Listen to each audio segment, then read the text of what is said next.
Hello SRM family, it's my honor to address this wonderful society to which I've enjoyed over 42 years of membership and participation.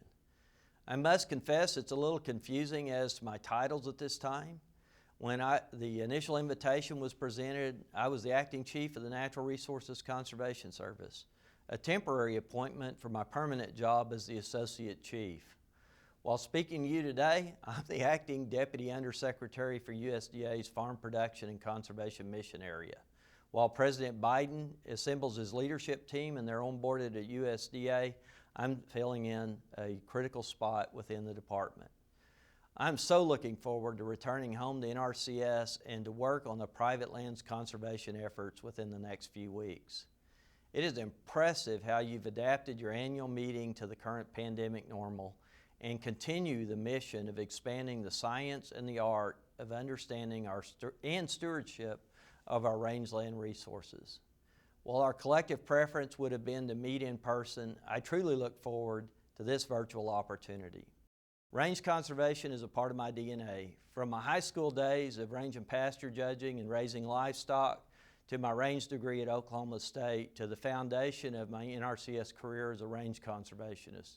A position title I held for 12 of my 39 years of service, and I truly hold in my heart for the balance of my years with this agency.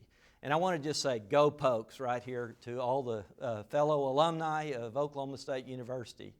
And to the Society for Range Management. It's a professional organization that has been a decades-long partnership with Soil Conservation Service first, and now the Natural Resources Conservation Service. Y'all are near and dear to my heart. NRCS could not accomplish the conservation successes we have had and will continue to experience across the nation's rangelands without partners like you, leaning into the science and sociology surrounding this wonderful resource and the numerous benefits we accrue from our shared stewardship on both the private and public rangelands of this great nation.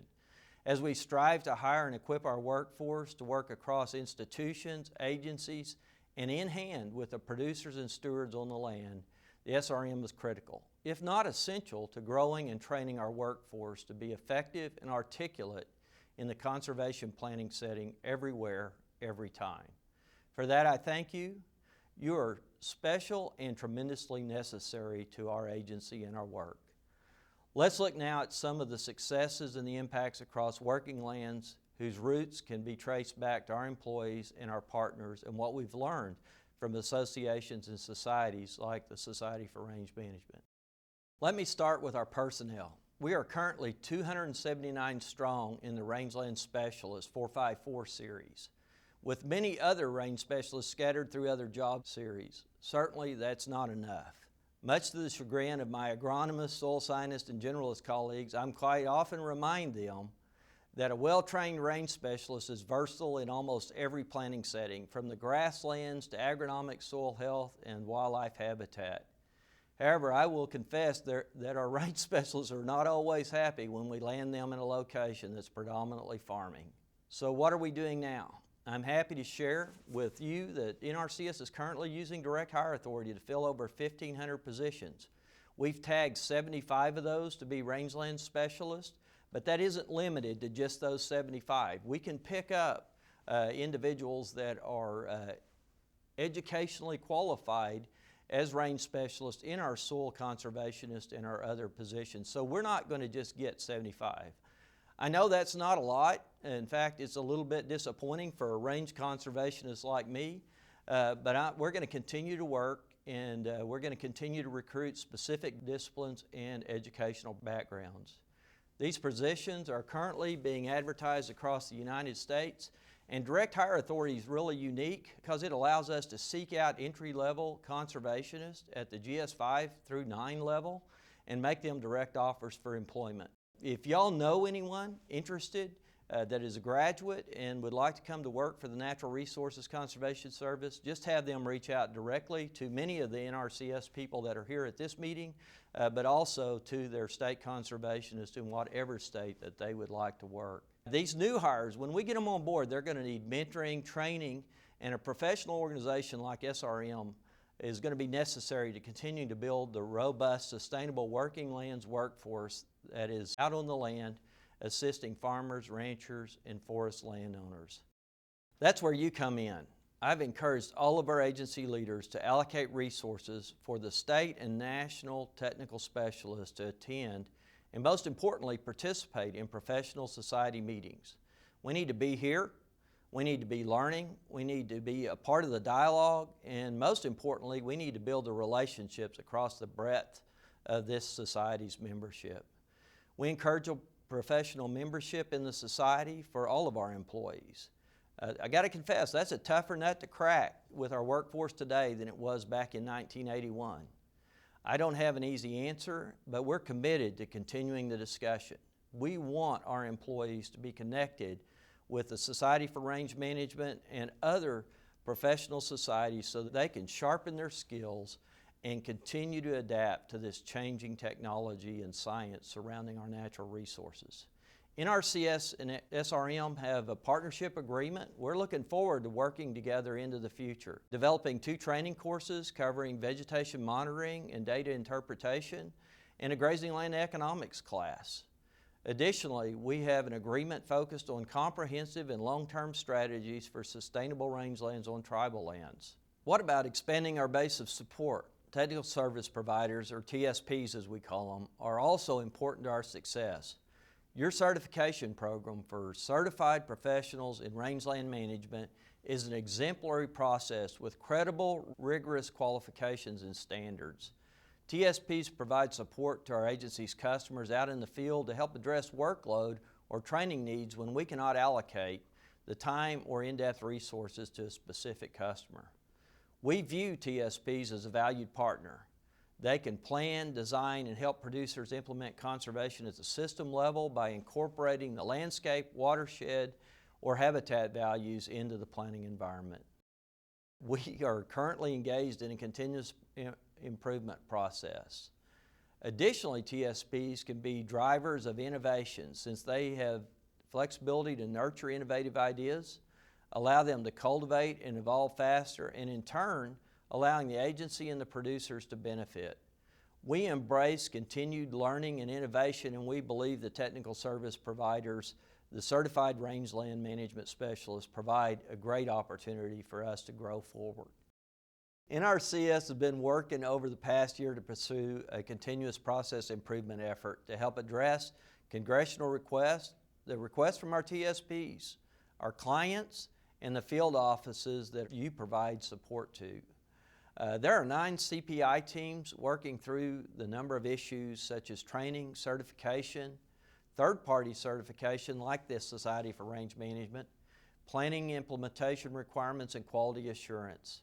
We anticipate CPI process to be completed by early summer in preparation for full deployment in fiscal year 2022. I just want to emphasize we are keenly aware that we have a very cumbersome and difficult process, and it doesn't really fit well with the way you engage with producers on the landscape, whether it's in the early part of our conservation planning effort, where you're gathering resource information, analyzing data, or you're in the stage of evaluating the options move forward, or implementation. We believe that the process should be adaptable so that you can inform and work with the producer at the right place at the right time to provide the services they need. We're on that mission, and we're going to get it right. So that's my commitment to you around technical service providers. I just want to emphasize right here that the conservation planning process is 9 steps that are guiding decision making. Technical service providers provide value in every one of those 3 key phases of our conservation planning process. We're going to break that process down so producers, customers can engage the technical service provider at the appropriate time to fill the need to do what's best in that planning setting that is their farm, their ranch, or their grazable woodlands, their forest. So now let's take a virtual journey across the nation's vast working lands, our rangelands.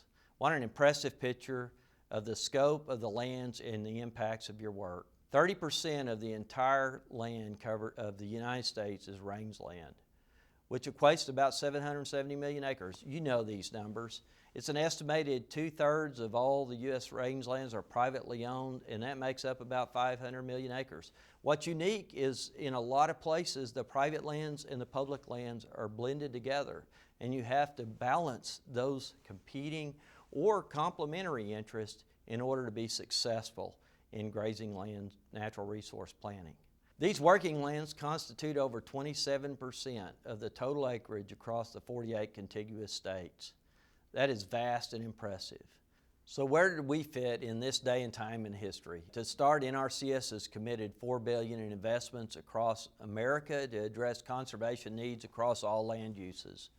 These investments include our technical assistance to our customers and partners, funding opportunities through the Farm Bill programs, and the use of partnership agreements with non-governmental organizations, the private sector, and others to expand the reach of conservation and the federal investment. We have COVID-19 that certainly has presented its challenges in delivering conservation and the quality of customer service that we expect across the states in 2020. I can assure you, and I am happy to report, that our employees and partners met that challenge. They found a way through the challenges of delivering customer service from across the truck beds through Microsoft Teams meetings, Zoom meetings, signing stations outside our service center, scheduling appointments where they could visit the farm, visit the ranch, and still gather that resource-based data so that we could work through decisions with our customers. And offering many opportunities to communicate. We've extended our offices and our work into our employees' homes so that we're available and continuing to work with the customers across the landscape. And thanks to each of you, tremendous impacts have been made. Working one-on-one with your customers every day, you are not only implementing beneficial conservation practices such as brush management, prescribed fire, water source pipelines, fencing, you're also educating customers on those sound principles of rangeland stewardship. You're educating them on soil health, understanding the plant species, the management, the impact of grazing, and the different grazing management opportunities on the ecosystems and the multiple resource benefits that they want to derive from their grazing lands. I mentioned the value of our partnerships earlier. In 2020, working through partnerships with the Society for Range Management, the American Forage and Grasslands Council, and the National Grazing Lands Coalition, and others, more than 26 million acres of grazing lands were positively impacted through sound grazing practices and principles. These initiatives, such as the Sage Grouse Initiative, Lesser Prairie Chicken Initiative, and the Southwest Willow Flycatcher Initiative, we all work together as a community to protect and restore and enhance the habitat that these species require. So we have individual landowners, communities, and partners all focused on working lands and securing the future of our nation's lands. You're a big part of that picture, with the viability, healthy, and productive lands that provide economic sustainability to producers, to rural communities, along with the necessary food fiber to feed this nation. To help you accomplish and enhance your conservation efforts, I also want to remind you of additional resources that are at your fingertips. A few of these are the 25 NRCS plant material centers, which use innovative technologies to support and evaluate native plant species that fit a region's specific rangelands and grasslands. If you have not engaged the Plant Material Center and their staff, I encourage you to do so. Ecological site descriptions, or ESDs, are another valuable source of information that I hope are working for you. These descriptions provide NRCS with the greatest opportunity for sustainably advancing applied conservation science. They are the cornerstone for conservation planning, monitoring, evaluating, and adapting management for all land types and uses. And finally, the Natural Resource Inventory, or NRI, which provides science-based information on land use and natural resource conditions. It's my understanding that this year's meeting offers a session on both ecological site descriptions and the National Resources Inventory. If your schedule allows, you should join these meetings. Now let's take a look forward. As I shared earlier, data on that large swath of grazing lands across the United States. We still have a big job ahead of us in making sure these working lands remain viable, productive, and sustainable. And by sustainable, I mean environmentally, socially, and economically. Without that engagement of the person on the land and our work with them and the viability of their operation, we will not be successful in moving the needle on improvement of our grazing lands resources and meeting the many competing demands for wildlife habitat, watersheds, all of those things that come along with our wonderful grazing resource. As with everything, our work comes with uncertainties. Is Mother Nature going to deal us an environmental blow?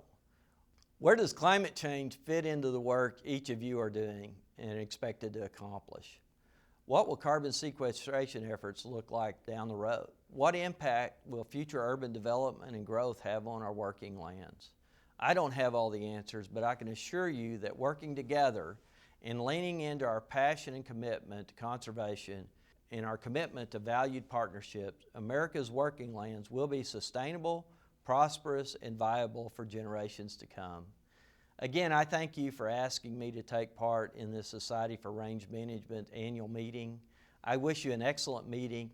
Please stay safe, and until I see you again, take care.